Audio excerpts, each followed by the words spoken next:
Okay, good night, everybody. Good night. Welcome to Black Marriage and Family weekly show that looks at um, contractual or contextual issues that affect the Black community, Black couples, Black marriage, and Black families overall affecting our whole community. And me and associates that come on, we enjoy to have conversation and talk about different topics that affect us as a community, but more of anything, looking at therapeutic, um, looking at things in a very therapeutic lens based on my work as a therapist, as a mentor, and as an educator.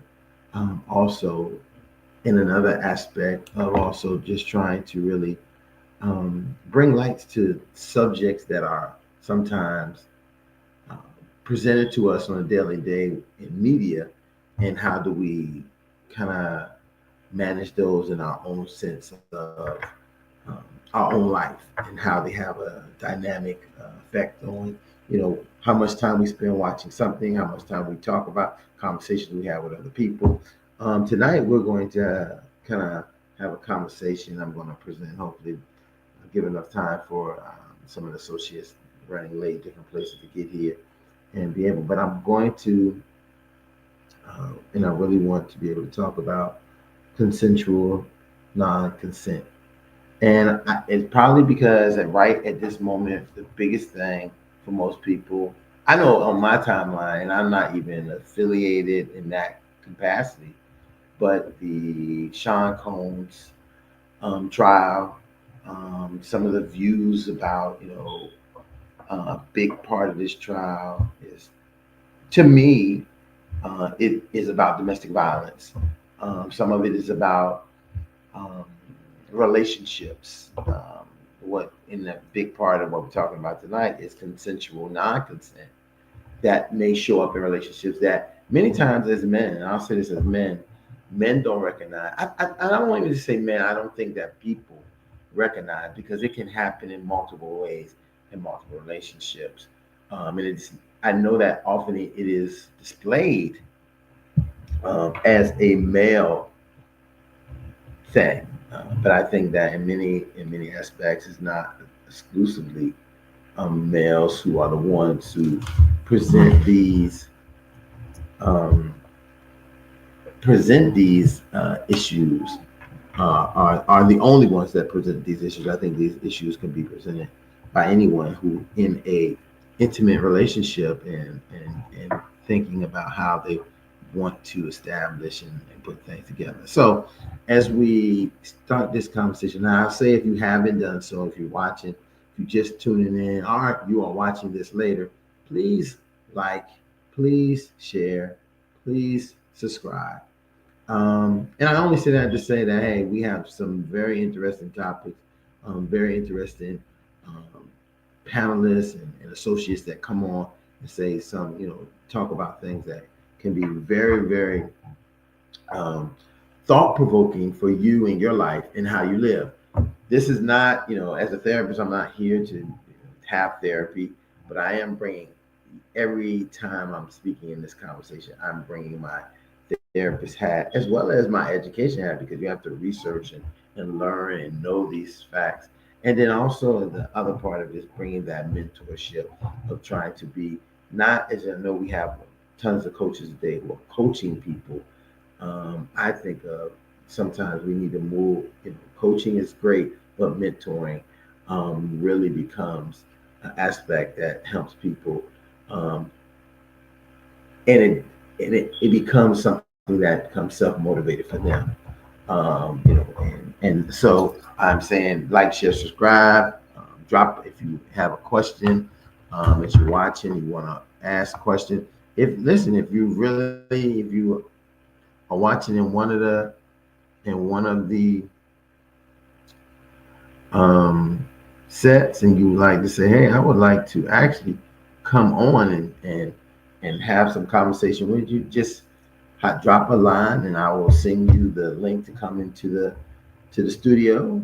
If you're in, make sure you have the right equipment and the right setup, so you can be successful in being able to share what you would like to share and talk about during this time. So this is the most, as I say, exhilarating, thought-provoking 90 minutes.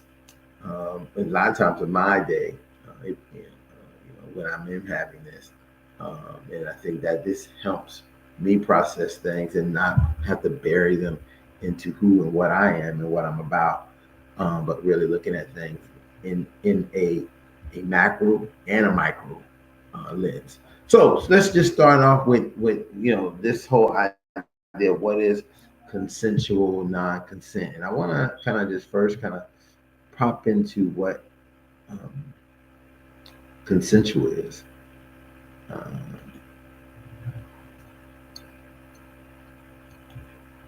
Consensual, and you can see this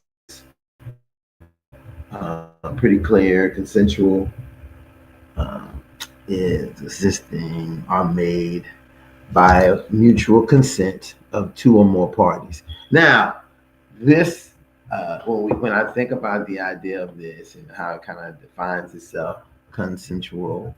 The key root of this word could be consent, or it could be sensual. So you kind of weigh this in that aspect. I'm not a English teacher or anything like that, but when I think about looking at the word, it can be a consensual. When I think about the consent without the consent of something. But I think the definition is saying existing are made by mutual consent of two or more parties. So that means two people kind of coming together, making a decision on how they would do something. And I think that's important when we look at this, and we're looking at this in the frame of I guess what we know right now in the Sean Combs trial. We look at this and we see that him and Cassie had a consensual relationship at some point. Maybe there was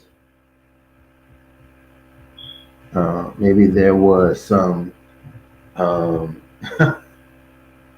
maybe there was some consensual. Let me see something. We got some questions before I go. Okay, see my man here. I just want to shout him out. Pete, see you here. Okay. They obviously had and the way I weigh this is because I'm looking at this in multiple lenses. I'm looking at a lens as a domestic violence educator an advocate who looks at things in that way. Then I also look at it in a therapeutic lens as a therapist. And by doing that, there's two different lenses. That's why I got four pair of glasses on instead of just two. And some actual glasses on now. So one of the big parts of that in the process is when we looking at this, and I think I think about the jury. I think about how they're going to process what the judge actually orders them to judge, because right at this moment, most of the trial is kind of talking about their relationship and the things that happen within that relationship. If you tell them that, hey, he organized and I say that because I think the best way to some way describe this, especially for our people who are people who practice a religion, our ministers, like ministers, imams, they have people who do things for them.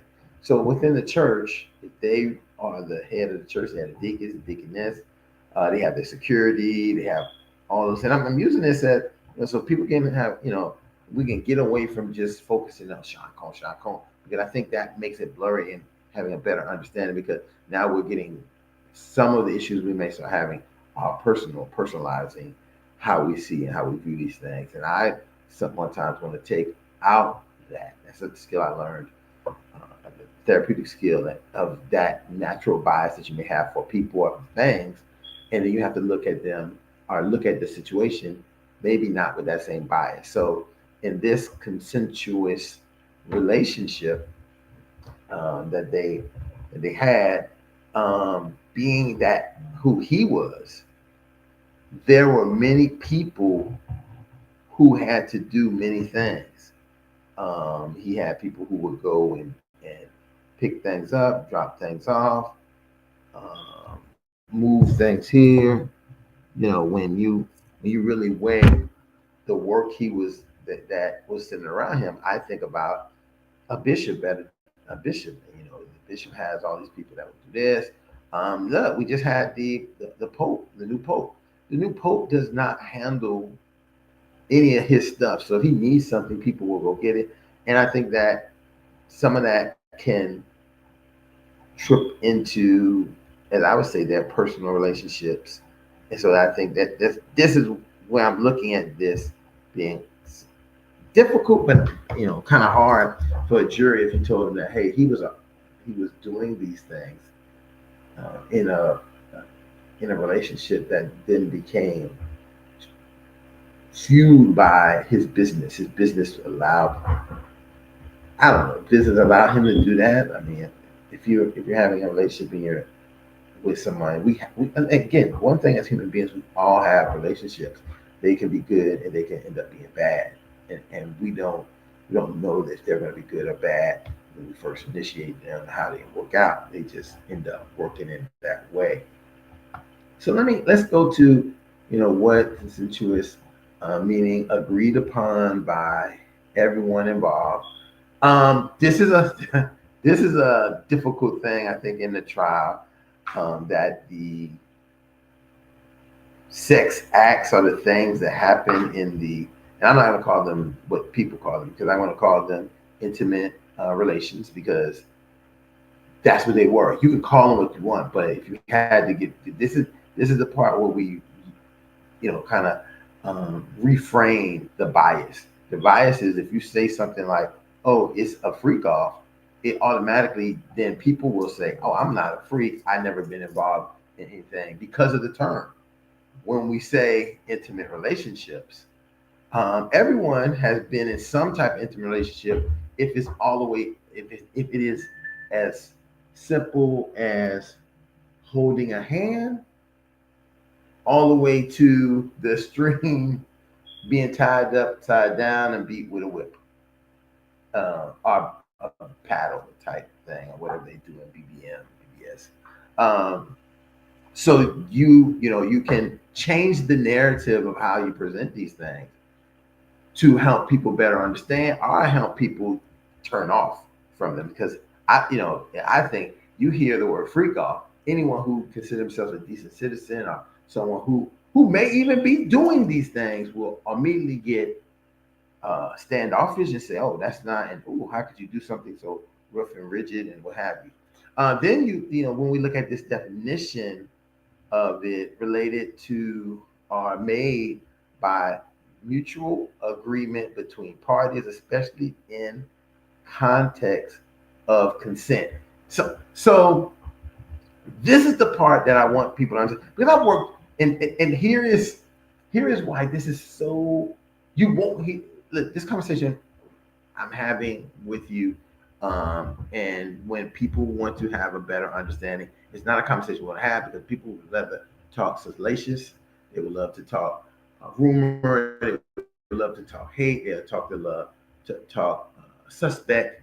I want to talk intellect and conscious thinking, to understand things based on an intellectual mindset of them. And here is a great point, based on domestic violence being in one end under this, and the other end being an intimate partnership or relationship, intimate relations that these two people have. In that, I'm not at any point saying that intimate partner violence didn't occur and that it wasn't a power and control tendency in the relationship, because I'm also going to say that there are power control tendencies in all relationships. For people who don't have any money, there is something that is a power and control that happens. What happens a lot of times is when those relationships are being manipulated based on the power. And I do not, I'm not as bold to say, and I don't find myself to say that it was based on what someone else told me. And now if I sit down with Sean Combs and Cassie and talked about their relationship and heard for myself and being able to analyze both of their perceptions, their disagreements, their understanding of their relationship, maybe then I would be able to, maybe make that kind of call. But at this point, I don't have that. So now I'm talking very general, talking in reference to really theological types of mindsets of how you would look at this based on the experience of working in both of these fields, dealing with these types of things that don't very often, as I would say, get exposed or crossed in this public like it is right now. When I think of all the years of working in domestic violence, you wouldn't hear too many people talk about the sexual abuse that they received from their abuser, because it was not the most important, because the threat of their life was most important. So you thought about the physical abuse, not so much the sexual manipulation, the sexual threats, the sexual fears and things that happen there. Whereas where when you go to looking at people in simple, regular relationships, you can also see the same kind of dynamics, but it doesn't have a domestic approach or view. So that's where some of that can change or can move into another realm. So in looking at that, so we have a good understanding of consensual, what is consensual, how it looks, and how it plays out. And but one thing is very clear. I want to point into this is especially in the context of consent. And so let's go. When we're looking at the context of consent, what does consent look like? And I think consent is very important to understand. Consent is probably one of the biggest things I work with young people. When I work with young people, especially young men, and a lot of times with young ladies, to even understand that what role they play in consent. I mean, consent is not always about sexuality or sex. Consent has also to do with who you're around and how you're around them and what happens. So here we're looking at consent is an agreement to participate in specific activities. It is also recognizing that everyone has the right to make their own decision about their own body. And I think that when we're thinking of this means that yes, everybody can show up, everybody can say, yeah, we're going to do this, but you should not be, as we're hearing a lot in this trial about being coerced, or being coerced, or even other people being coerced to fall in line and what have you. We have to remember, for us looking at everyday people, consent is violated daily, but not at the level that we sometimes um, uh, understand or play that it will be publicized in this manner. When we sometimes think of free and voluntary consent, this kind of consent must be freely given and voluntary. You decide whether or not you want to engage in a specific sexual activity.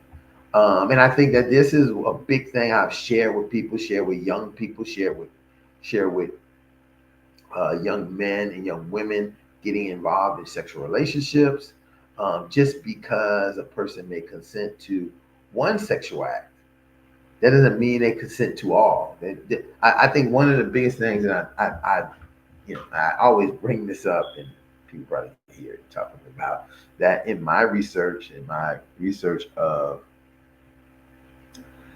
my dissertation about fatherhood mentorship program, how to support fathers. That issue came up about consent. That the consent that some fathers felt they didn't have, that was lost in making decisions of having children. So non-consent, I end up um, naming the term and the idea of non-consensual fatherhood. They have another approach of non-consensual fatherhood where it is usually more court proceedings of someone being who was not the biological father of a child, but ended up being um, deigned by the state or by the law to be the father of a child. And so that's this non-consensual. But I'm talking more of the relational type of thing when people might only want to be consensual to sexual activity, but not consensual to um, developing or creating or conceiving a child. That doesn't just go for men. I think that goes both ways because it is done sometimes by people who do not get consent from the other person to actually, participate or occur for this to occur. And so that's something to think about. That when we think about being free and voluntary consent of having affirmative consent. So in this case, each party involved in sexual activity must take steps to make sure consent is given. It may not be assumed, and I think that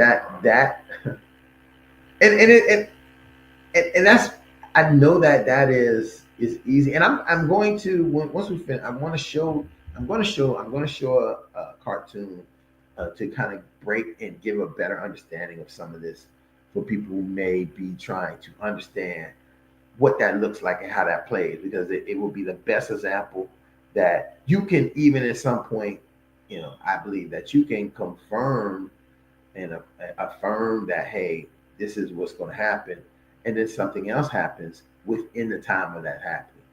And then you find it not occurring and what have you. Then enthusiastic consent. This is a positive expression of consent and ensuring that all parties are enthusiastically participating in the sexual activity. Um, this becomes tricky because if we understand, I mean, how often are people really that enthusiastic, being, being upbeat? Sometimes they are, but I think we can miss that can be misled based on what people are participating in and what they're doing.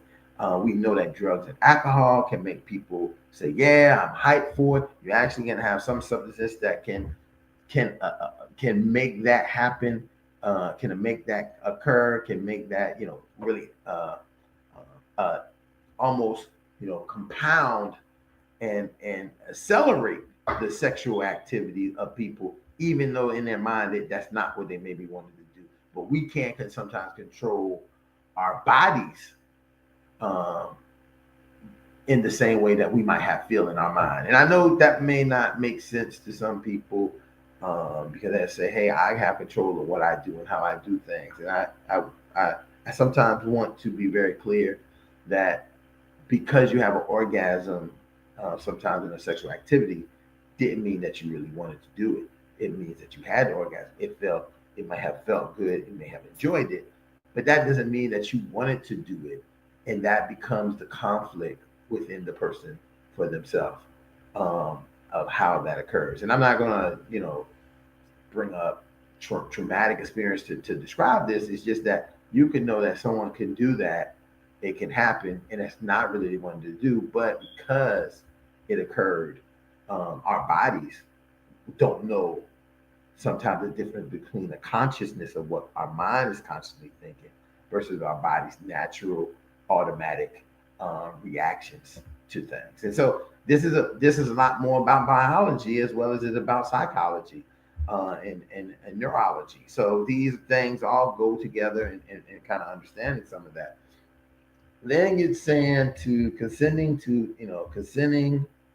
to have sex with someone is one time at one time.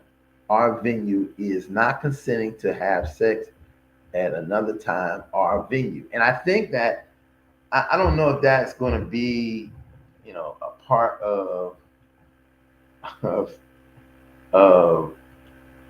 of the case, or not the case, but as I think about it in my sense, that is very common for people to believe that you can have this one-off thing, and and they may have this one night stand or one-off sexual experience, and people be like, oh, I didn't want to do that. Oh my God, how did I do that? How did it happen?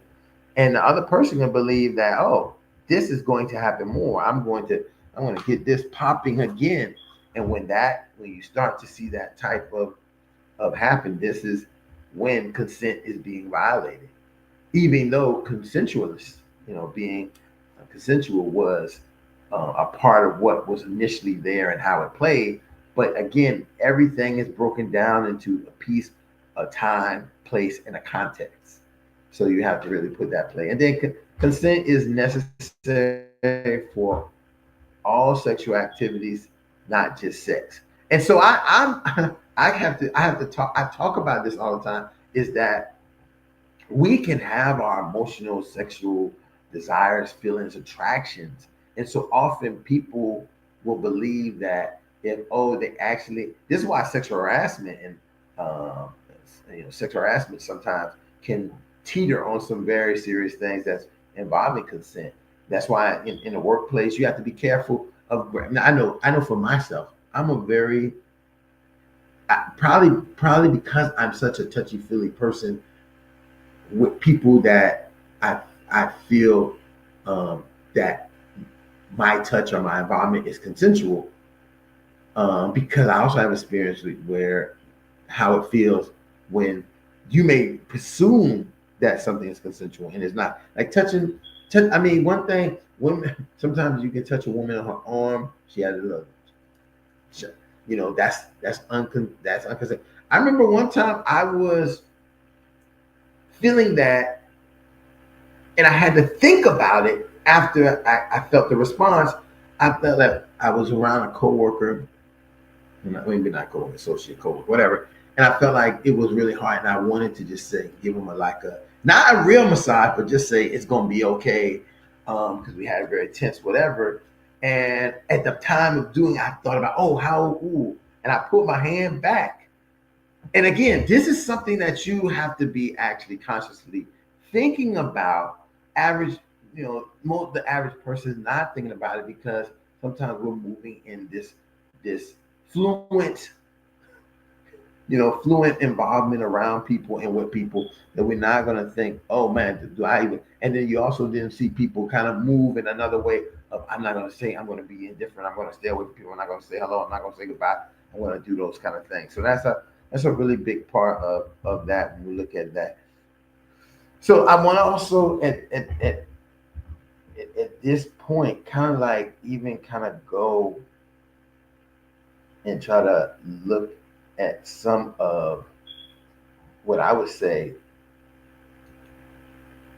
some of the consent myths. Because when you talk about what consent is, you have to talk about what it's not.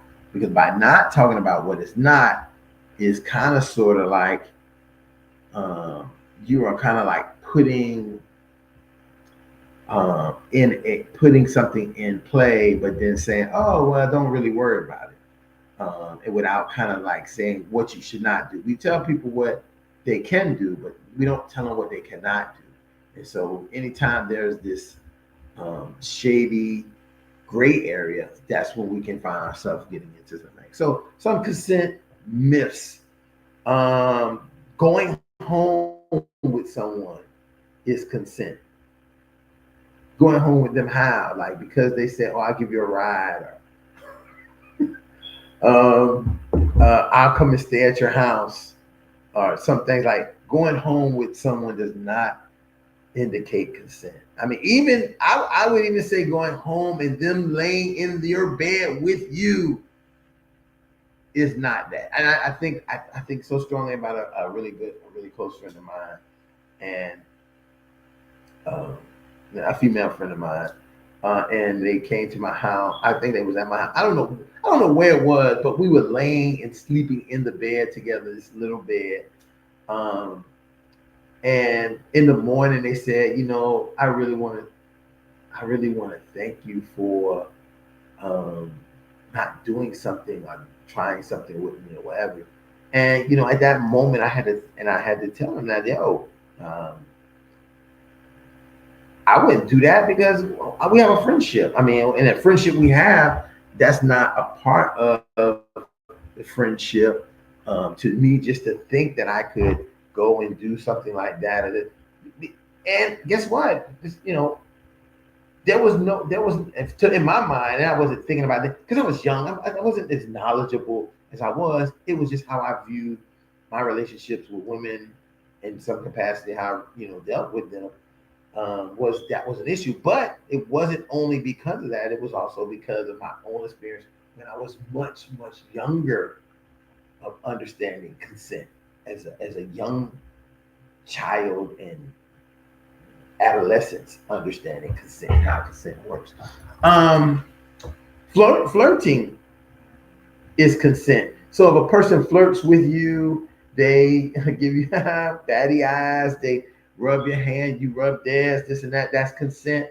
But flirting with someone is not consent. That is not consent because someone has conversation or pet heavy with you. That does not give consent. Um, this is a big thing that happens, I think, when we look at, especially in the rape culture, our victim blaming of people who have been maybe raped or a rape culture, and I think mainly for women, because one of the big arguments I would always make is that um, men in prison, when they're raped, they're not wearing a special outfit. That some the guy is saying, "Oh wow, your outfit, I'm about to go in there." When you're in prison, that's where a lot more rapes occur. There's not outfits that you know that precede that rape. What someone is wearing um, dictates consent.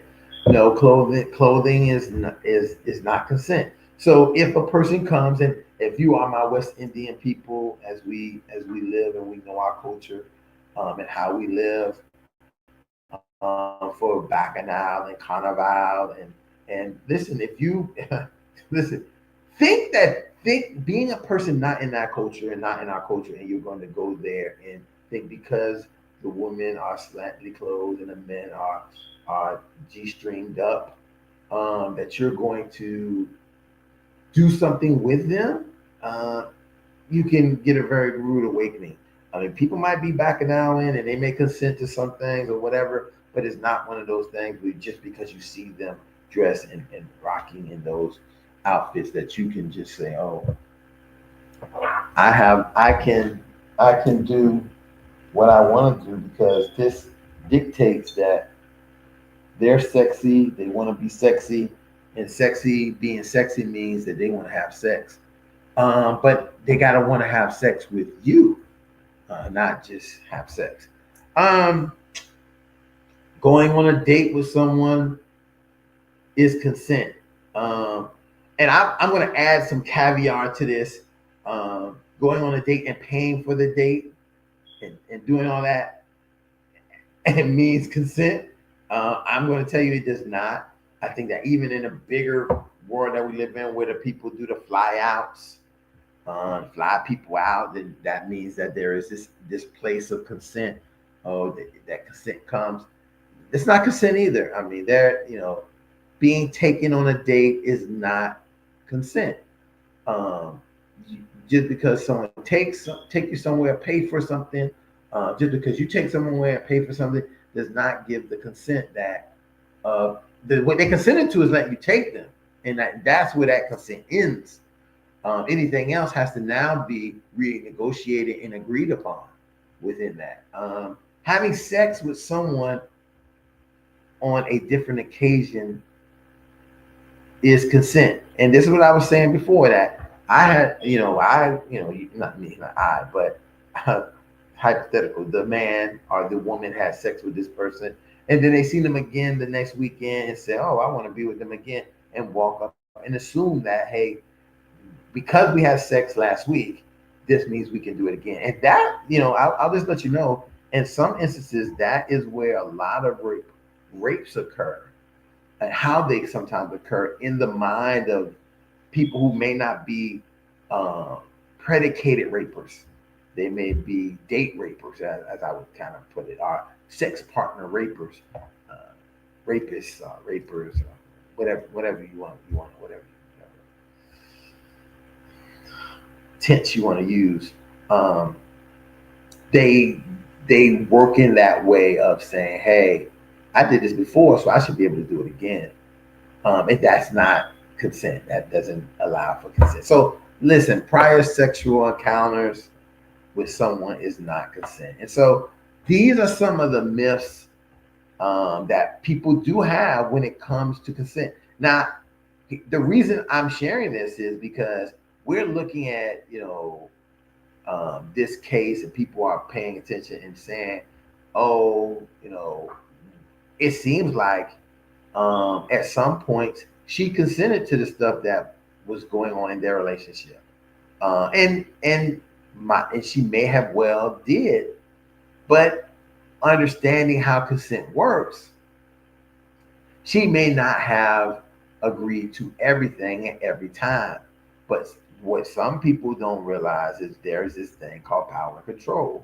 And the power control sometimes plays on if you will get out or stay in or continue or keep going or not going, because you know that there may be a consequence for what you don't do and what you do continue or what you don't. In any way around, there is something that may happen. So sometimes people just go with the punches. I'm going to use something that I think that happens. I can speak about it because I'm the foremost expert in it, right? This idea of consensual fatherhood, where you may have men who find out they have a woman pregnant, and because of not the woman's coercion, but the societal coercion of saying, and the idea of basically what their own circumstance and situation is, being raised maybe by a single mother. They then feel um, uh, sometimes, I won't say the word forced, but they feel impelled to say, I'm going to make this work. I'm going to be involved. I'm going to try to co-parent. I'm going to try to do these things. And sometimes they end up finding out that that's not really the situation of how they became, that acceptance of a non-consent that you did not consent to, um, becomes a problem. And I'm only saying this because one of the parts of bringing this up is the biggest part of my research was to find out how to make how what did it look like to have fathers and fatherhood, and how did it work for the strength based fatherhood.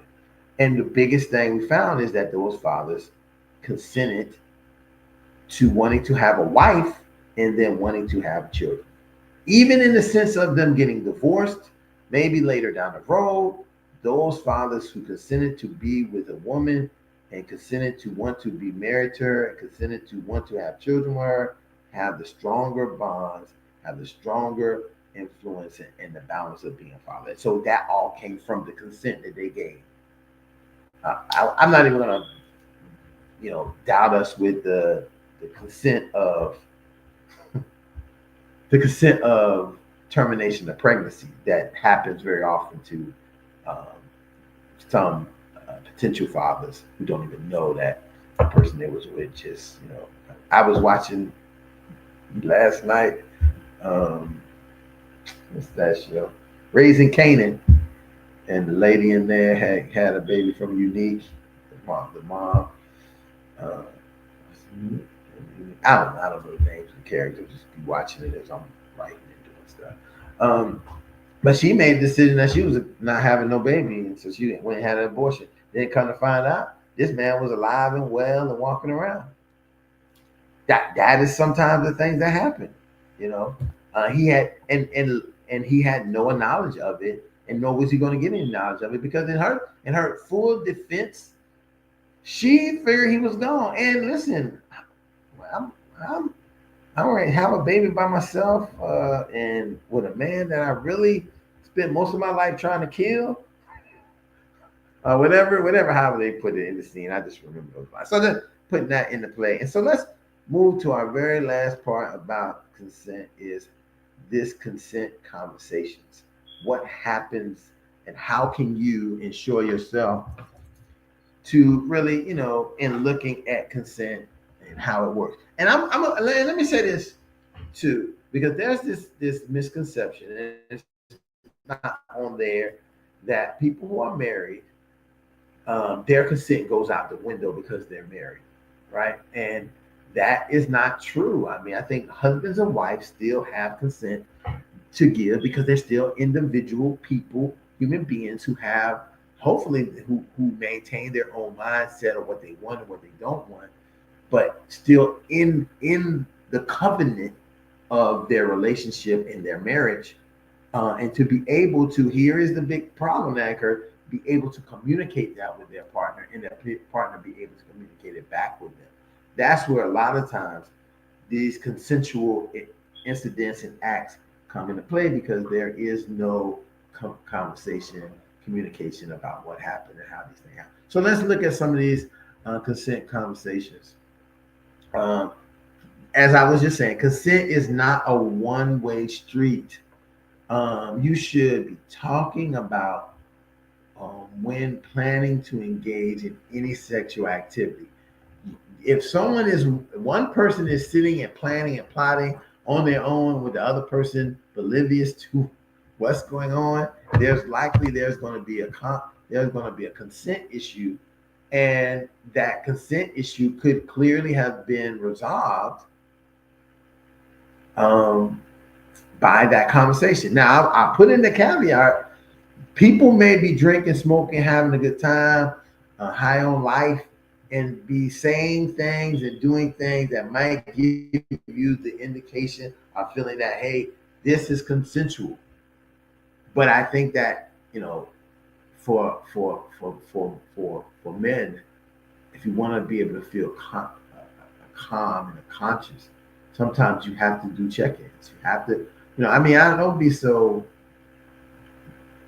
extreme as I've heard some, celebrities and superstars and people who do a bit of money done. Like, they will go and make people sign NDAs and consensual contracts that if you have sex, well, we need to, here's the thing on my phone to let you know that you're consenting to having sex with me. So if you put the button, this consents that we're going to be able to do this, and here's the acts that we're going to be able to do. That, that's I think that can almost take the romance out of the action, the consensuous, some of the consensuous, uh, uh, of the sensuous part of some of it out when you're looking at having to address that consent issue. But it's something that's needed, because I think that for the long term preservation of a relationship, or that you don't want someone to feel soured or feel abused or feel taken advantage of. And so that communication can always, now if they come back after communicating and say, well, that's not what I wanted, you talked me and pressured me into it, that's a discussion still you can have. But if you had that's why they have court. I won't say they have court, but people have perceptions about things and agree about things very often, and then somehow it can be change of mind, change of thought, change of feeling, change of heart, and then you begin to see different things. So consent conversations should look like a mutual and open conversation about likes, dislikes, boundaries, and comfort levels. Now, here is my problem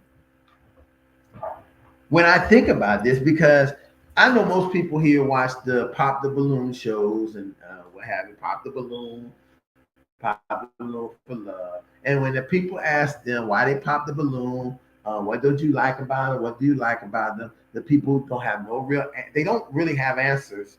What they dislike, and I know the lady kills them, the host killed them on this, and she was like, yeah, so tell me a little bit about what you're looking for, and then they ask you what's deal breakers for you in a relationship, and the person said the same thing they're looking for, the person not to do those.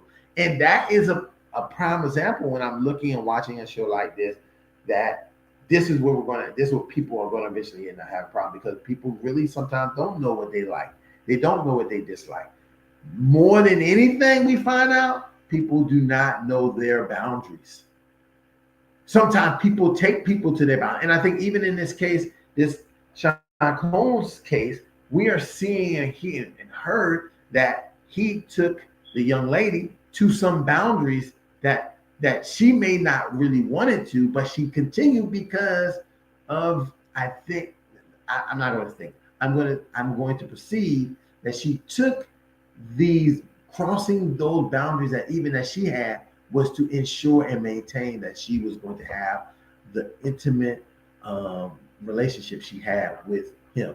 And that's something that people might want to blame her and say, oh, and victim blame her or say these things. And I would caution you of doing that, because I would caution you to look into the mirror of the times that you have did this for yourself, to salvage, to save relationship, to stay in partnership, to do any of those things. Maybe not to this extreme, maybe not to this knowledge, but we have did these things. I know one of the biggest things that people have done is, and one part of it, I know that a lot of people will say that they are poly, they will be polysexually to please and happy and make their partners satisfied and happy. So they make some boundaries and rules. We'll have this person together, but we will only do it. They'll do these things when really that's not what they want. They're more of a monogamous relationship person. They only want that one partner at that one time. So these are things that we definitely can think about for yourself as we're talking about this, that you have and somehow face. So we can have some of that empathy and sympathy for the young lady, and not just for her, but also, and people might not like this, but for Sean Combs himself, because I think that some of the things that he may have wanted and did, we are always ready to make people monsters, but sometimes we find that a large majority of monsters are made of victims of other things. And we talked about a couple weeks ago, the hero, the villain, and the victim. And so you find that out. So anyway, I'm not going to get too carried away. So examples of asking for consent. Can I, and I'm gonna fill in the blank just to make this a little fun. Can I put my finger here? Would you like me would you like it if I, maybe I'm not maybe I'm not even leaving it at the blank. What do you think about?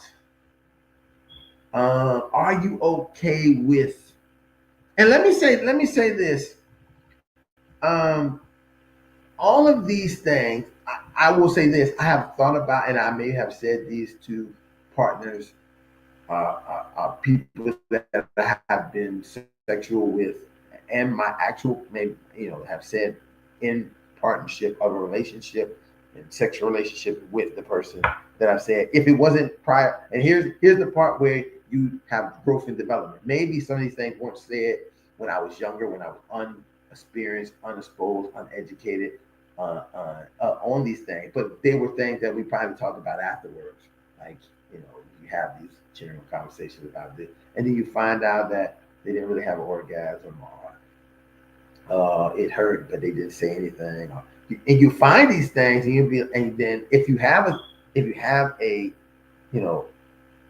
if you're concerned and have an issue, you may even inquire why, so you can have a better understanding of because sometimes you're thinking you're not in a sexual activity. Sometimes people are only thinking about themselves, but I think that when we really are able to get to that place of a higher level, we don't just think about ourselves, we also think about our partner and think about how they're feeling, and how they're feeling also sometimes affects how we feel.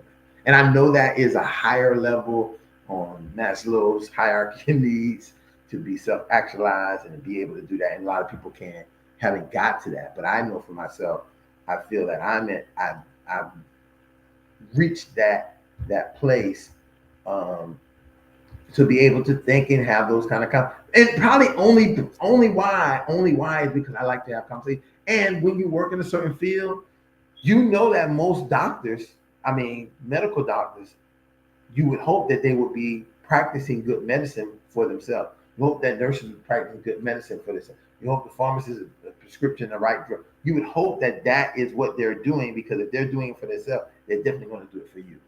And so that's how I, have to take on what I'm going to be prescribing and facilitating and negotiating for people in therapeutic work. So you can't kind of like, you can do it, it can be done. Probably do one thing and they teach another thing, but it doesn't end up working out in the end. So, but again, let me not be sounding too judgmental.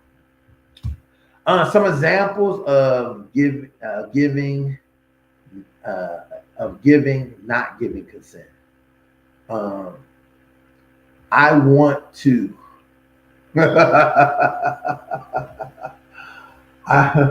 I want to. I want to. That is, that's kind of saying I want to. The opposite of that, I don't want to. I don't want you to. So when someone's saying I want to this, I don't want you to do this. I don't want that. I don't like that. And I know it might, feel like, hey, that it's blowing the mood or whatever. But the mood's going to be blown anyway, because if it's something somebody doesn't want and you do it anyway, you think it's going to still be good unless you don't care. See, let's get to the point of sex being non selfish. If it is giving, if it's a giving thing, then you will feel some way about how your partner, or who you're involved, all the partners that you're involved with, whenever you're talking about this case, how they're feeling and what they're looking at. Being able to say yes and being able to say no. Being direct is okay. And I think that is a big thing, that it may feel to be mean. But as I talk to my fathers and my fatherhood mentorship program, fatherhood think tank on Tuesday, what we found is being nice. And we talked about this as a topic. Being nice usually lends to you receiving a lot of disrespect. And so you have to be very clear with your boundaries, your likes, your don't likes, and be okay with being direct about that. Because if you're not, you will let things go, being nice, being kind, trying to be the person people want you to be, and you will encounter a lot of disrespect that will make you feel some way that you don't want to feel, and feel, in those different kind of ways. So looking at that and putting that in context is a real big place. So what are we taking from this? What are we looking at? Looking at this in the bigger terms of what is actual, how does consensuous operate, understanding that it is something that's agreed upon, looking at the idea of where consent works and what it looks like, how consent operates, what kind of consent happens, some of the myths that people have, and we have them all the time. They are played so well in our social media flipping, that you see so many things and it becomes a part of your psyche and your mindset of this is what can happen, this is what should happen, this is what I'm going to do, those kind of things.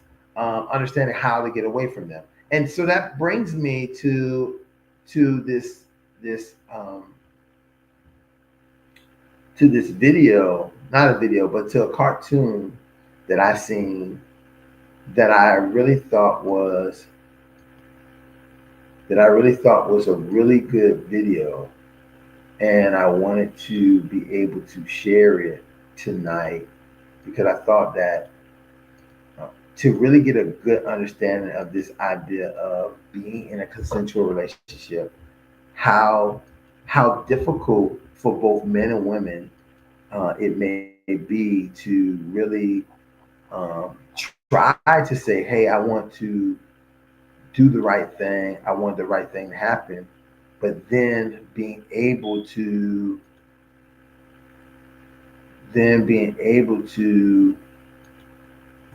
really be able to present that. So I'm going to start here with this comes from on IG at Real Tunes, They make these really nice cartoon, um, you know, cartoon stories. Me personally, I really enjoy them. I enjoy comic book cartoons thing because I think it allows us to kind of look at things in a way that we weren't able to look at before, but then not being real. And I think that it lightens some of the mood, but it also it allows us to still see what happens and talk about it. So we're gonna let's look at the first reel. Um,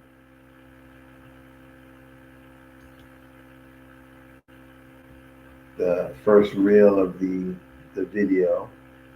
I mean of the cartoon. Let me get that. Let me get that one. First reel.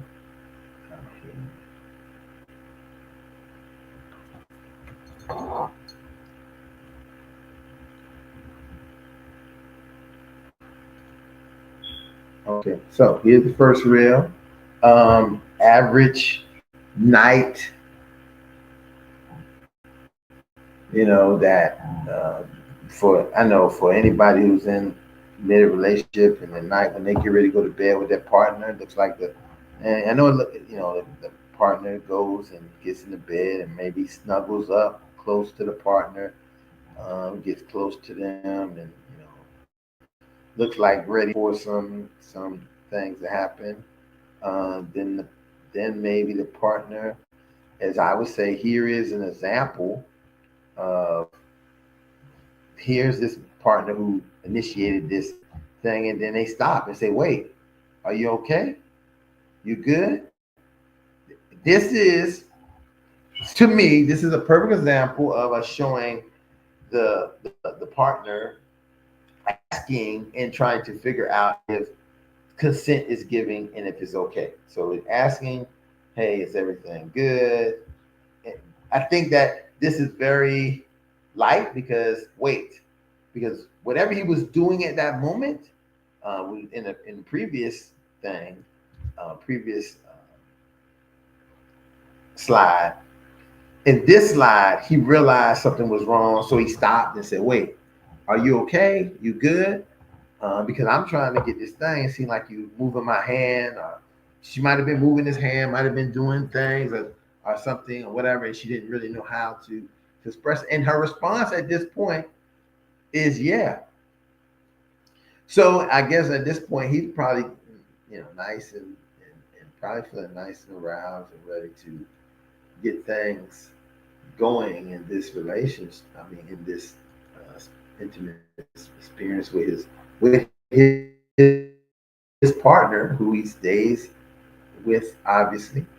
So we go to the next slide and we see again this is happening, but and you cannot see this maybe well. You might want to just zoom in a little bit, look, and you see him doing something, but her face in this does not look like she is happy. She doesn't look like, or maybe I'm wrong. Maybe it looks like passion, or maybe it looks like she's feeling good, and it's happening for her, and what have you. But to me, I mean, as I look, it didn't look like it was. As I would say, oh, I'm, I'm, I'm impassioned, and so that happens, and then it's time to go to sleep later that night. And then we look at.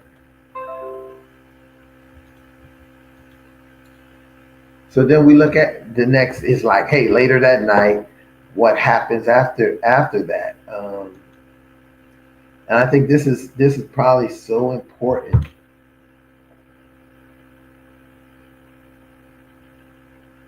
One of these so important things that I think people don't really.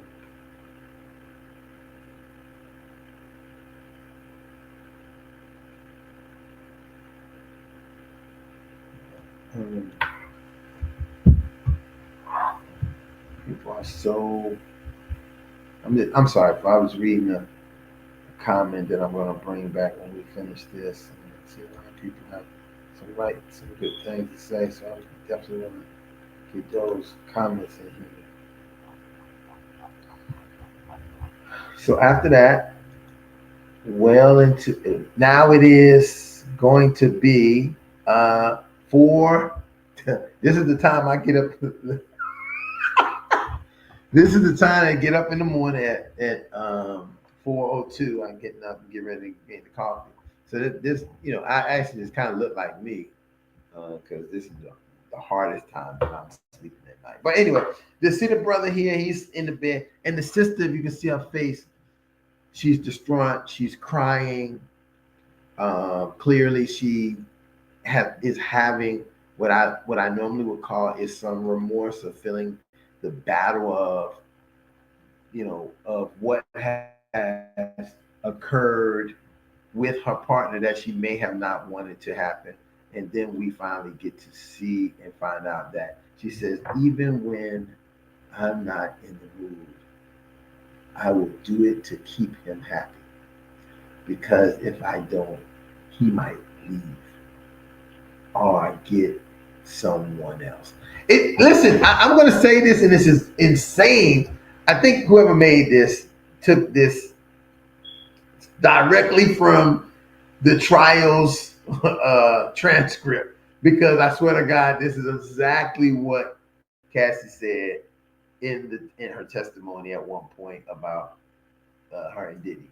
So that whoever made this, and it probably was making this in that capacity, or to put this, and that's cute to kind of put in that play. But this is what we end up finding out that sometimes people really feel, and so this puts us into that place that consent was there, but it really wasn't consensual.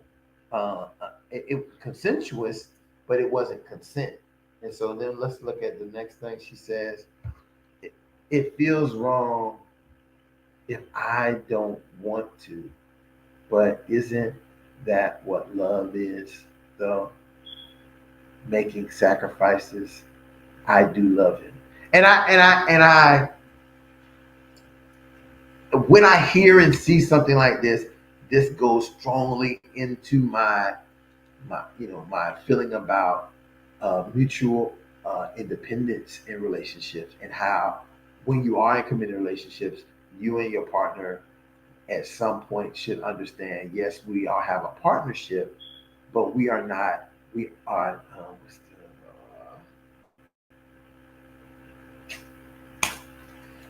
we do not become, you know, we only have to do what that person wants, how they want, without any resistance. And I think that that's a lot of times that doesn't come.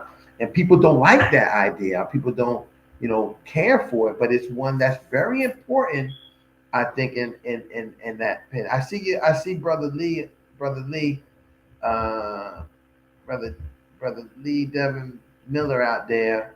Welcome, brother. I would love to get some of your viewpoint on this. If you want to come on and speak a little bit of, if you have some time, I will uh, definitely um, give you the code just to get some of your input, because I know you work with people like this all the time, and it's always great to have someone who has that kind of experience. So it doesn't just seem like I'm don't think I know everything in the world sometimes, or even that everything I'm saying is the whole truth, because it's not. It's just based on my perception, my experience, and my work. Someone else can have the same work and do the same thing and see and have some different experiences with people. So I like to say that very often. This is why I like to always have panel of people on here to be able to, you know, share the knowledge, not dictate the knowledge. Like my way is the best way, the way I think it works. That doesn't work, because guess what? People are not monolithic, especially not Black people. But people overall are not monolithic. Everybody has different ways, different and things that happens. So you definitely have to, look at that in many different places. Um, so, and let me make sure this is it on that skit before I can get sidetracked. And I'm going to go definitely to the message from Brother Pete, and I keep saying Brother Pete in this that's watching. Yeah, I think that's all. Okay, that's it. So let me go to Ennis comment so we can see what he said. There we go. Uh,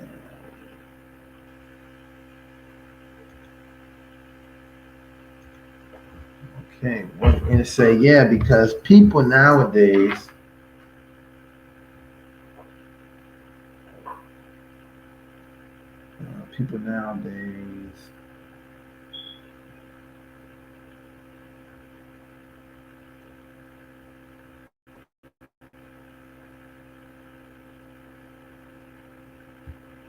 This way, you can't do two things at one time. That concentrate. All right, let me. Yeah, people. Yeah, because people nowadays are so sensitive, and just by expressing yourself and being genuine, showing good energy, it can be perceived as sexual or aggressive in nature. Yo, I love. Listen, that is so. And I'm gonna say that to say what makes it what he's saying so true, and I'm gonna sound like here I go, maybe put my foot in my mouth or saying something that somebody might say, what are you talking about?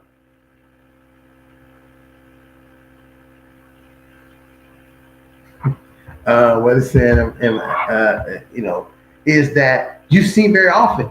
I listen listen. Not, I had probably never been this kind of guy who would go and chat up women, and cat call them, meet them, and try to talk to them on the street.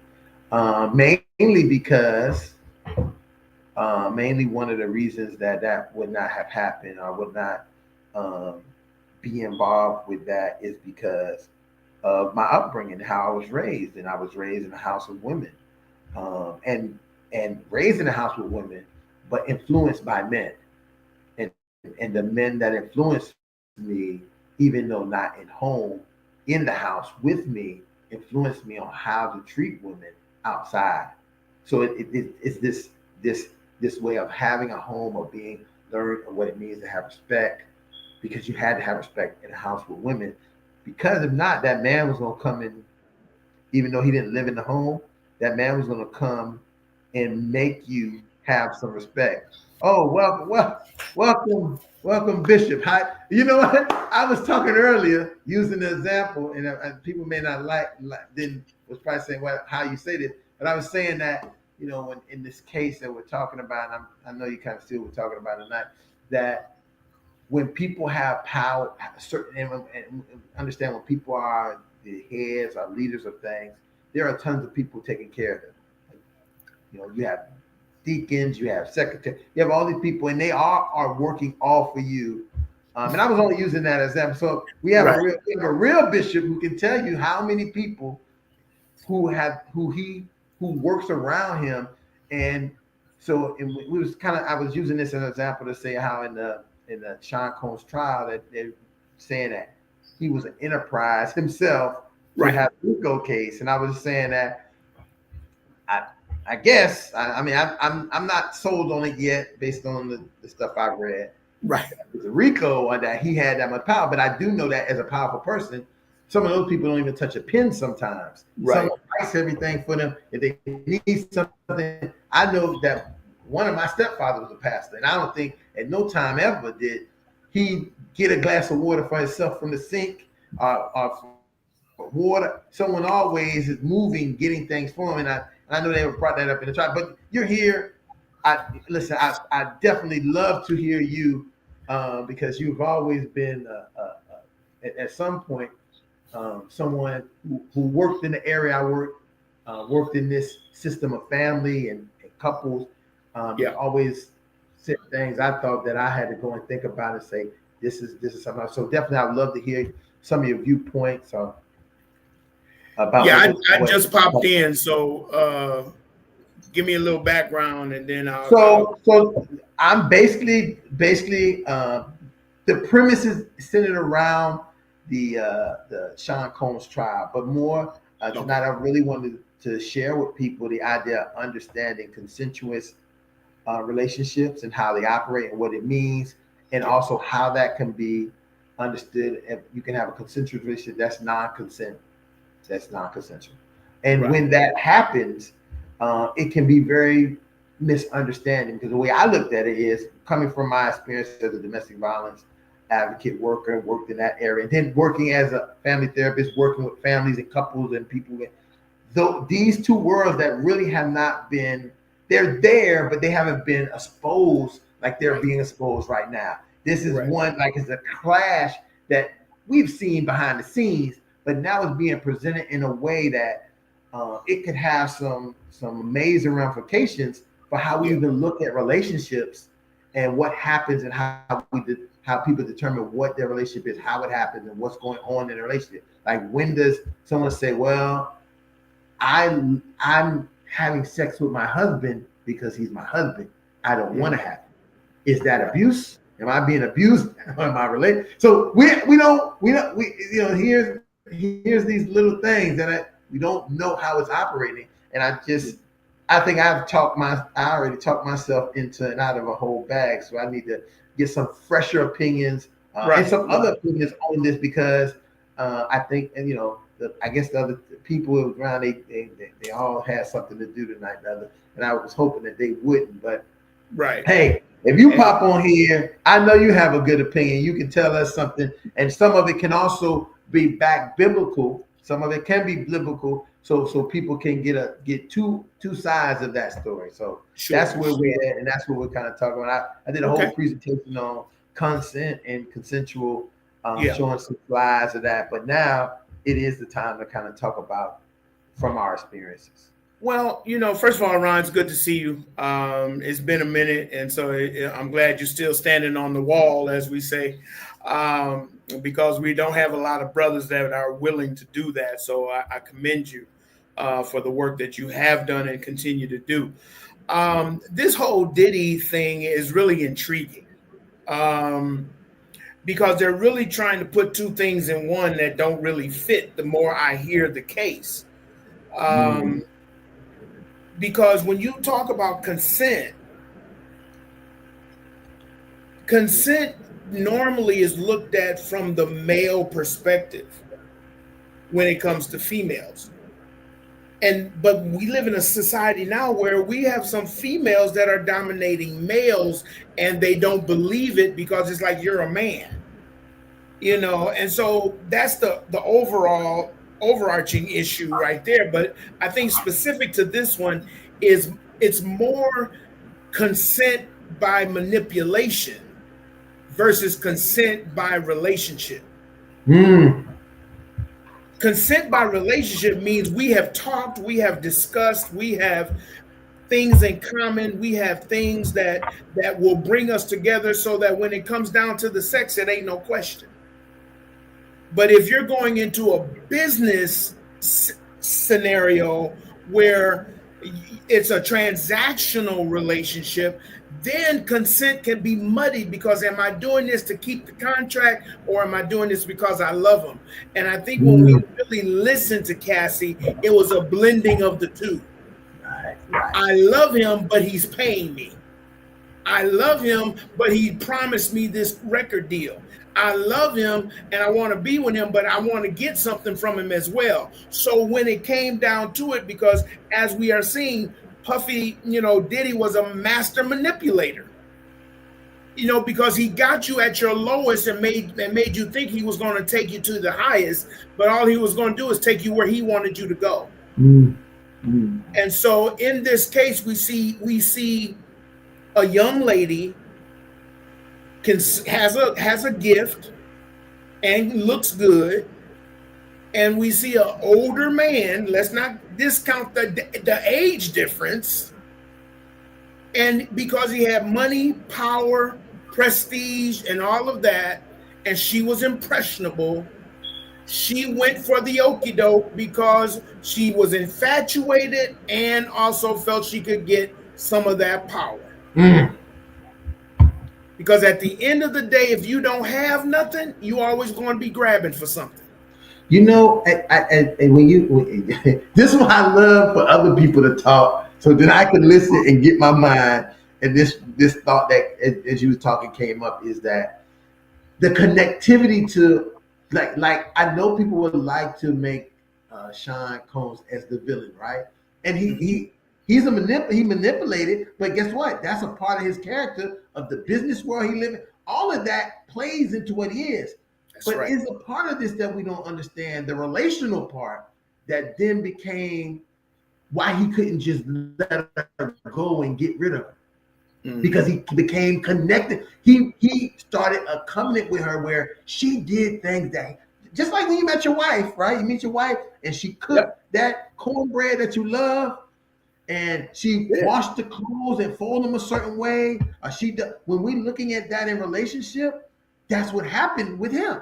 She did the things that he wanted, he needed, and she did them. And so it became difficult for him to just toss her away, because now people are saying, well, how did they stay in this 10-year relationship? Because there was something that kept bringing him back. Because guess what? Don't believe that he wasn't experiencing other women and going and being involved.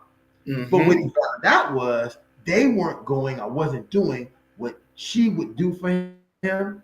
So he had to go back and keep being with her. Yeah. Because there's no need. Listen, if you believe it, it's just that he want to have sex. There was tons of people, all over who would have sex at any time. There was this intimate partnership that they had that became a sexual intimacy that he needed, he wanted, and some of it, like I said earlier, and you may not like something, but your body might tell you need it. That's it. And this is the part. So I get very upset when people, and I see a lot of people like, as I would say, victim blaming her, saying, why did she leave? And I have to say that you don't understand relationships that well. If you believe that you can listen, there's nothing that hurts more than two people who get divorced. That's why it's always so nasty when they get divorced. Unless they really decided to want to go. You know, because a lot of times, even, I'm a relationships counselor, and so, I've been dealing all day with the similar theme of women who are strong and independent and for lack of a better word, powerful in their own right, but they get with men that don't appreciate the strength because they want to keep them in a certain place because they don't feel they have any strength. So the only way they feel they can get strength is to dominate the person that they say they love. And that goes back to a misunderstanding, because a lot of them, I'm a Christian counselor, so you're going to get the word along with the reality. And so a lot of times they say, well, God gave man dominion. I said, but do you really know what that means? Dominion does not mean dominate.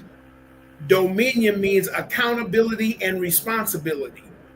And if you read the scripture instead of take scripture and make a sermon and read the scripture, you will understand that God proved that it was about accountability and responsibility when after he ate the fruit, God came looking for him. He didn't look for Eve. He looked for him. Why? Because the responsibility and accountability, dominion, was given to Adam. That's why when you read that scripture, it says that she took of the fruit and she ate and she turned and gave the fruit to Adam and he did eat, and then both of their eyes were opened. See, we miss that little piece when we preach it in church, because we make you think that Adam was nowhere to be found and Eve went through all of this and then took the fruit to Adam in the house, and he ate it, and then, oh my God, where'd you get this fruit from? No, that Negro was right there, listening to everything the enemy was saying, and didn't do anything about it. That is lack of responsibility and accountability. That's why God, when he asked him, where are you? It wasn't that he didn't know where he was. He had been separated or divorced from the connection that was created in the beginning. And then he said, I'm hiding because I'm naked. And what did God say? Who told you? I didn't tell you. I told you to have dominion. That's where we get the blaming from. This woman who you gave me. And she was like, well, the serpent did it. Nobody wants to take what? Accountability. And this case, to bring it full circle, is about accountability at its core.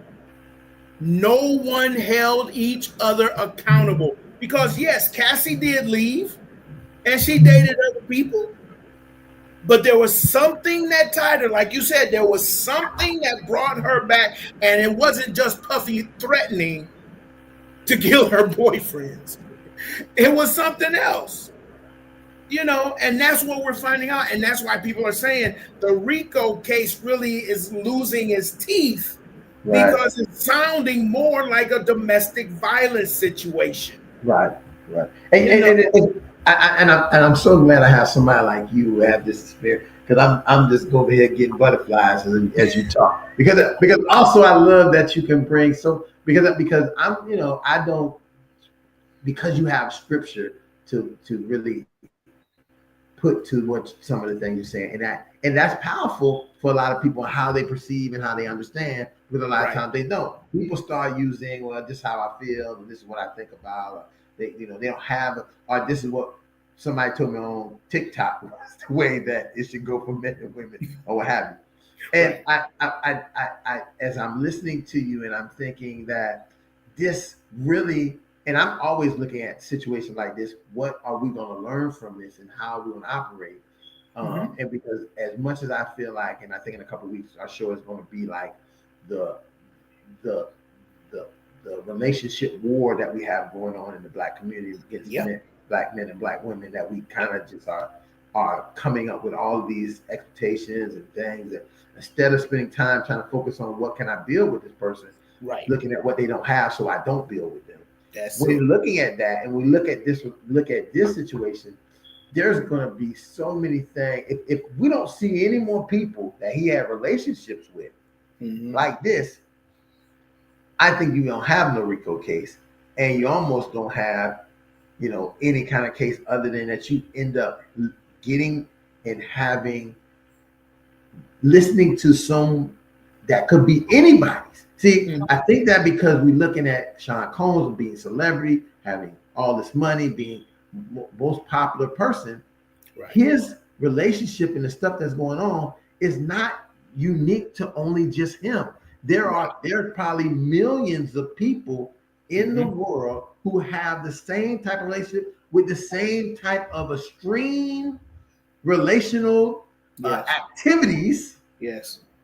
But now it is being put front and center for people to view, and now it's becoming a thing that people have to face and say, is that me or is it not me? And most people are not going to say, oh yeah, well, it ain't nothing, because I did that last night with my partner. And we was doing that over the weekend. We went to Dubai, and we was in Aruba. We did this and that. They're not going to say that, but it's becoming something that presents, and then two things happen. People get the defense mechanism come in, and then they begin to look at it, and it becomes a problem for them. And so a big part of this show was for people watching is to think about their consensual and non-consensual things that they have done and been in with as they're listening to this case, because we are sitting at two sides saying, this is right, this is wrong. Oh, he's a villain. Oh, she should have known better. And really, that's relationship. That's the problem with domestic violence. You don't really know what is what, because you're not the people. You only sitting on the sideline, and whatever someone tells you or whatever they say, you have to accept and go with and run with, and then you pick if I'm with him or with her. But for me, I'm with both of them, because I realize this experience is going to last their life. Right. They have this is what occurred to them. And I told people, and I tell people that there's no way that I could be Cassidy's husband. I would have told her, let's just take this money and go. And if they tell us to come to the court, you just say, I plead the fifth. You can plead the fifth. Because that I'm going to say is going to incriminate me to not just him, but I'm a part of what happened here. Right. I'm not just a complete victim. And we let society sometimes put us in that, because the best victims become the greatest heroes. Right? Or they become the greatest villain. It's not. It doesn't work. Victim. Everybody wants to be a victim, but you gotta transition from out of that drama triangle to move to another spot at one point at a time, and that's what people are sometimes not. And the other part of that is, which was a revelation to me when I heard about it, was Diddy grew up in a brothel.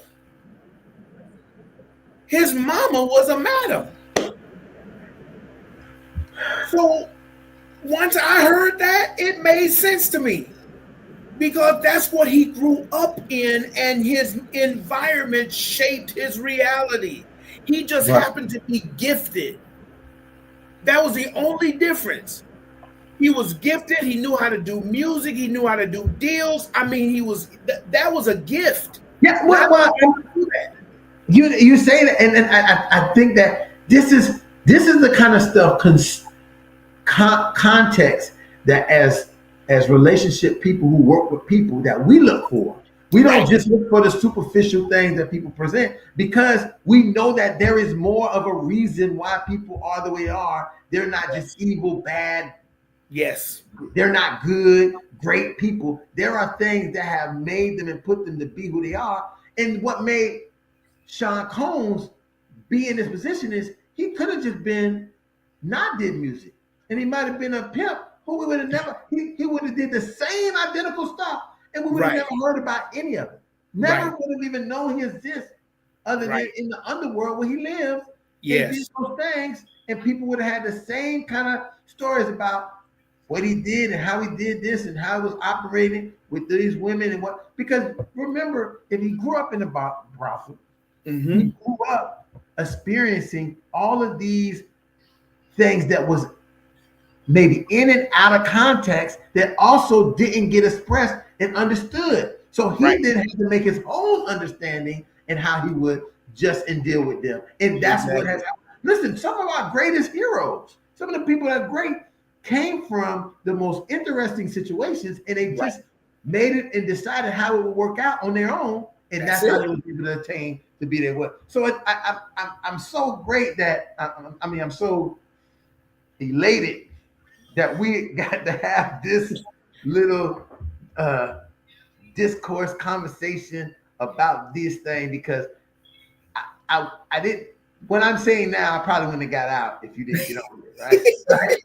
Look at God. Look at God. Right. It wouldn't be because that's how I operate in the community. I don't operate. I isolate it. I'm not very good at it. I mean, I'm good at doing presentations. So the presentation part that I just did was presenting to people that presented. But when it comes down to the real, this dialogue we're having to really flesh out what the presentation was and all that, and how it could really help people. It's the reason why I'm a therapist, because I want to hear what they have to say. I really want to listen. I really want to process, and I want to bring back questions and things to them for them to understand. Did they hear what they said themselves? Or did they understand how, recognizing the epiphanies? I'm saying that wrong. Epiphanies. The epiphany. Yeah, thank you. That is in the room that happens at these moments. That many times they don't even recognize, because they're so caught up in their emotions and their self-consciousness and their defense mechanisms of what's going on. And so I just want to tell you thank you, man, for joining me for this, because I know it's like I don't know what this man got going on. He on here. I don't even know what he's talking about. It might be.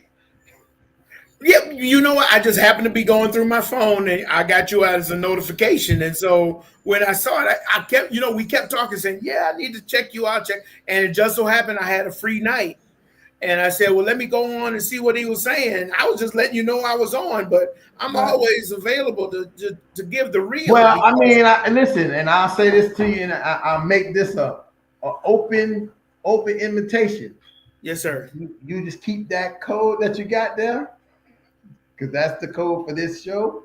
Okay. You see something on there, you want to come on, and because I think that the audience and people watching needs to hear your perspective based on who and what you are. And it's not very often we get it, because you have a very unique perspective because I think that you have the uniqueness of being in the ministry, in the spiritual world, but also understanding that there is a circular world that sometimes the same things has to be addressed. And where you can lose people is to stay in the spiritual, religious world and discount the circular world thing. Exactly. That will be said. Like I can't even say Sean Combs was in the brothel because that's against that's devilish. Whatever. And I was like, how? It's a part of what it is, because again, it's also a part of what you don't realize for him is his testimony of where he is today. That's it. Because He telling himself that, look at where I was at, even though he's still acting out these things, these childish also, things. Right. It's also the linchpin to sell him to where he also was, because he can look at himself and say, look where I was, but look where I am now. That's it. That doesn't change behaviors and things you see that may cause you to do and act out and look for acting out behaviors. Now, and again, let me don't say acting out because it sounds to me very biased, because I'm not going to say anything that allegedly he did was wrong, other than that it's illegal to pay people to do things. Right. It's illegal. But in a sense of it, me trying to be a justifier, people pay people all kinds of, as I said earlier, if someone takes somebody out to dinner, they might feel like they're gonna have a intimate relationship. And if the person consents because you took them out to dinner to do so, well, that dinner will cost $400, so then something they didn't give you the money directly, but indirectly, those are the things that happen. And so and that's the difference between relational and transactional. Right. And when you and then you have to add to that power. And the real reason why, and again, this is where we get caught up as Black men, that when we start to think that we can cross over to other worlds instead of doing what we need to do in our own world, the other world don't like us. It's not that we don't like ourselves. It's the other world that don't like us. And if we think we too big for our britches, they will do something or create something to take us down. And that's the undercurrent culturally of what we've seen with Diddy, with Crosby, with R. Kelly, anybody that is in money and in power and in places where people don't think they should be, they will look for something that they can get on them that will bring them down. And we've seen that time and again. And we always know the hidden hand don't look like ours. Right. I still say that every day when I think about Marion Barry. Yes. Marion Barry was, listen, the narrative that we got from Marion Barry, and I didn't pull him out the hat because you said all those names. I didn't pull him out the hat. The narrative was that this man was a crackhead, that he was a crackhead who was running the city. No, he wasn't. What he was a man who wanted to have sex with that woman, because if you watch the video and you pay close attention to their interaction, you can show that to America, and America would say, oh, he's a crackhead. But you show it to a segment of Black men, right? Yep. The Black men would say, he kept saying, let's do the thing. And she kept saying, let's smoke the thing. He was like, well, she seemed like, if I don't smoke the thing, we ain't going to do the thing. And as soon as we was about to, boom, that happened. And so that is, again, that's a lens that we only have as Black men that see it that way. Right. We know that inside that he wanted to do the thing. Now, for me, that thing means nothing compared to all the things he did for the people of DC. Yep. But that became the narrative of who he was instead of who his real narrative was. Yeah, exactly. That's a big part that we have seen. And this strange, we kind of changed this almost to a message to Black men. Be mindful that where you are, no matter who you are, you have to manage yourself, because there is a target, even if you don't see it. Yes, sir. And it's not just a target of what you do, is where you're going, how you're getting there, and where You may perceive where you're going. Mm-hmm. You have to be mindful and maneuver in ways. I'll tell you this. I had a conversation with a young lady who was expressing some information about her brother, and they worked in the same kind of industry, and her brother had lost so many jobs. And he was a good worker, whatever. And I asked her, I said, how many jobs have you lost? Y'all been in the same industry. She said, I've really never been fired from anyone without getting, and it wasn't fired, it was laid off and got severance. I said, how many times has he been laid off? No, most of the time he's been just faded out or been fired. Right. And I said, think about that. You guys work, and I think he might even have a degree, and she didn't have a degree, right? Mm-hmm. So in the field they work in, he had a degree. He was able to keep working. She had never lost the job, never, whatever. She made her money. And I said, I want you to realize that you don't know his experience because that has never happened to you. Right.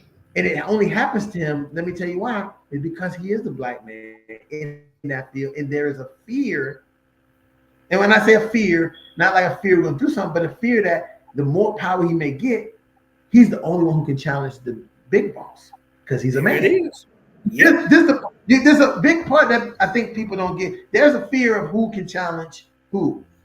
Mm-hmm. You can come all you want as a woman and try to challenge, but you're never going to get there. You're never going to get that. That other man can challenge him, black or not, because black man was voting before women. Right. Right. He might not have got the vote who he wanted to vote for. Right. But he already had the right to vote before you. Yep.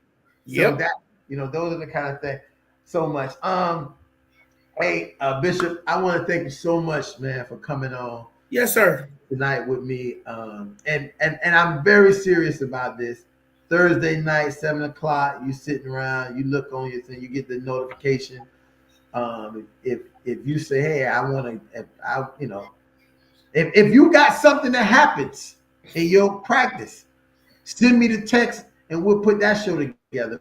Because this is what this is really about. This is about really for me is working to bring my therapeutic experiences, therapeutic knowledge, and the people who are around me in that therapeutic way to the masses so they cannot, and also to dispel this idea that therapy works like going to the barbershop, because it's not the same thing.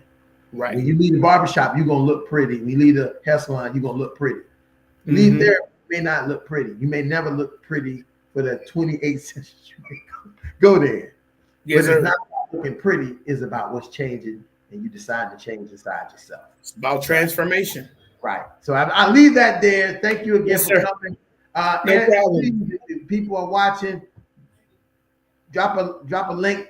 You wanna tell people how they can reach you, just in case they're looking. Sure. What our practice is Clear Faith Christian Counseling, Consulting, and Coaching Services. We are physically located in Texas, but we are virtual in our counseling services via Zoom. So if you're looking for relationship counseling of all kinds, spiritual, relational, boyfriend, girlfriend, engaged, married, thinking about divorce, all things counseling, give us a call or send us an email. I always tell people, you can call me after you send me the email, but you got to put some work in. So email me at devinlmiller65 @gmail.com.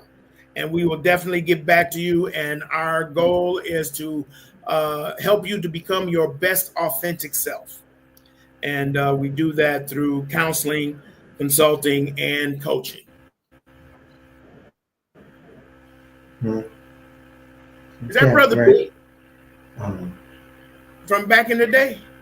No, that's not that. That's not that Brother. No, this. Matter of fact, it's funny because this is Calvin Pete's son. Calvin Pete, the golfer. Yeah. Yeah, that's his son. A good friend of mine. Really good friend of mine from back in my days in Fort Lauderdale. Gotcha. The father program with me. And he also, again, folks, I'm trying to get him to send me the advertisement for them shoes. He makes tennis shoes, black-owned shoemaking business. Oh, So look out there for that. And I'll start. I'm going to actually, that reminds me. Send me that information, and I'm going to start making that one of the commercials. Let's get you on. Let's get you advertised on here. And that's another part of what the things I'm doing, Bishop. One of the big things I'm trying to do is this is what I like to do. So it's going to be done so much. It ain't right. like it's a job. I'm not trying to get a cash.